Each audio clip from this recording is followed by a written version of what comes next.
But we need not be afraid, for we have in our possession the antidote to our dread, our time, free to be dedicated to the slow but necessary work of turning visions into projects, values into practices, and strangers into neighbors. That is why in this age of liquid modernity, we should rebel and join up with a counterculture of commitment consisting of solid people.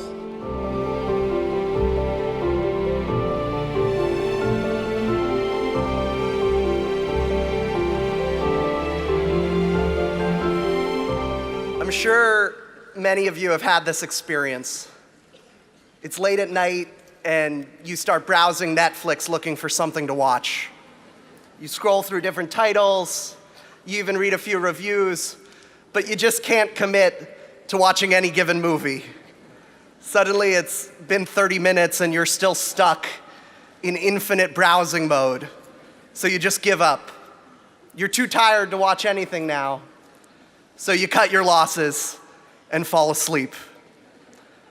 I've come to believe that this is the defining characteristic of our generation.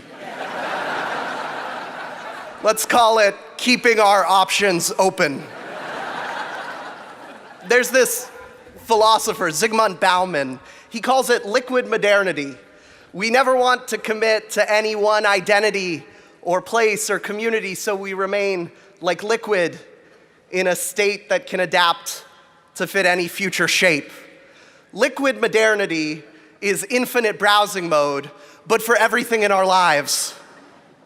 I've been thinking about this recently because leaving home and coming here is a lot like entering a long hallway. You walk out of the room in which you grew up and into this place with thousands of different doors to infinitely browse. And throughout my time here, I've seen all the good that can come from having so many new options. I've seen the joy a person feels when they find a room more fitting for their authentic self. I've seen big decisions become less painful because you can always quit, you can always move, you can always break up, and the hallway will always be there.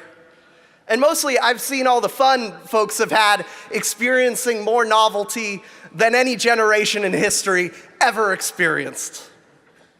But as I've grown older here, I've also started seeing the downsides of having so many open doors. Nobody wants to be stuck behind a locked door, but nobody wants to live in a hallway either. It's great to have options when you lose interest in something, but I've learned here that the more times I do this, the less satisfied I am with any given option.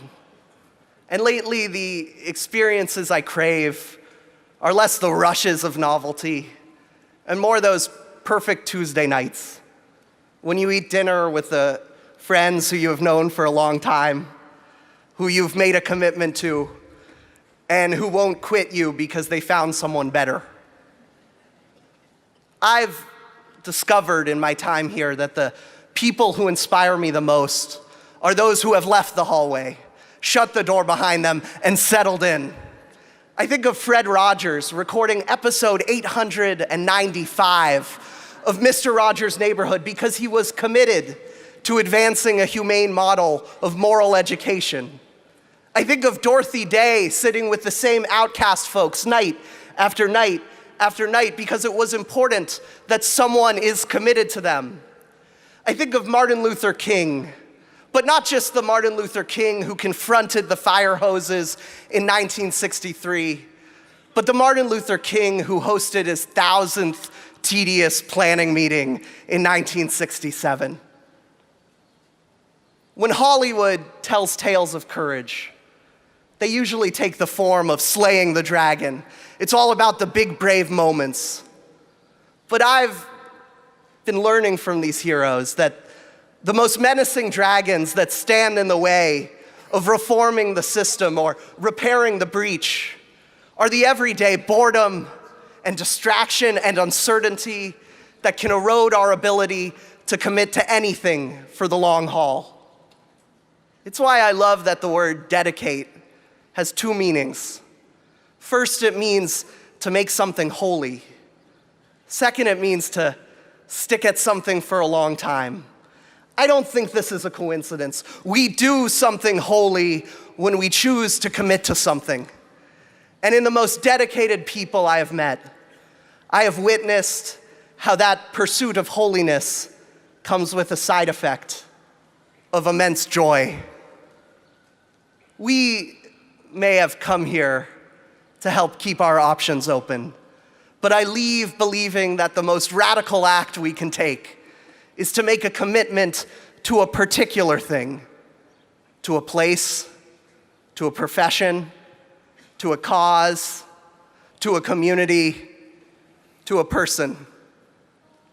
To show our love for something by working at it for a long time, and to close doors and forego options for its sake. We often assume that some acute and looming threat, be it a foreign invader or a domestic demagogue, will be our downfall. But if we were to end, that end is just as likely to come from something far less dramatic: our failure to sustain the work. It is not only the bomb or the bully that should keep us up at night. It is also the garden untilled and the newcomer unwelcomed, the neighbor unhoused and the prisoner unheard, the voice of the public unheeded, and the long simmering calamity unhalted, and the dream of equal justice unrealized.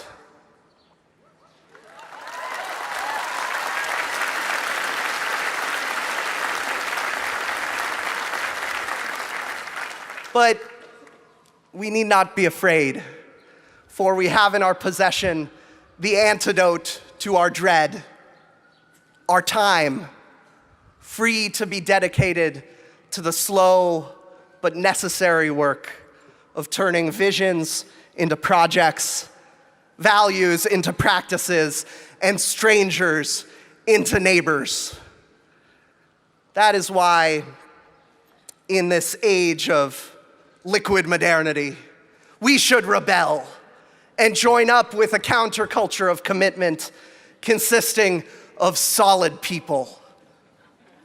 That is why, in this age of infinite browsing mode, we should pick a damn movie and see it all the way through.